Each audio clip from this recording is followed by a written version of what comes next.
Ambasadori i Zvicrës në Shqipëri, Kristof Graf, në një vizitë në qytetin e Shkodrës, fillimisht është ndalur një takim me kryetarin e bashkisë Lorenz Luka.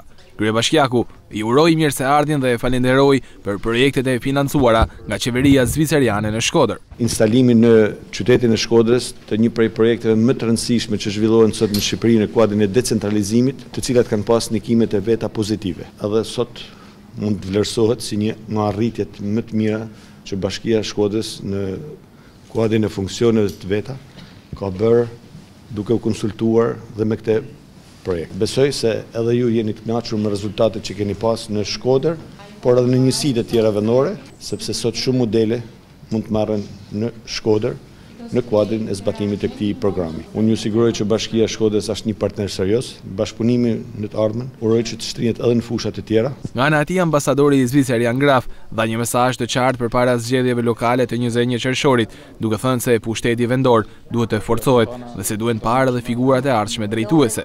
Ne si qeveria e Zvicrës jemi shumë të bindur se bashkit rajonet duhet të forcohen, veçanërisht sa i takon reformës administrative territoriale.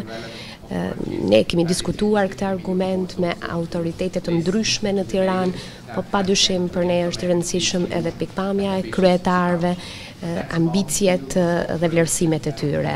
Është edhe mbështetja që qeveria e Zvicrës ka ofruar për furnizimin me ujë në qytetin e Shkodrës. Ne jemi të bindur se pushtetet vendore, qytetet ka nevojë për një identitet, sikundër edhe për shërbime cilësore të ofruara në mënyrë konkrete dhe rezultate të prekshme. Qytetarët kanë nevojë të shohin që taksat që paguajnë kthehen në shërbime.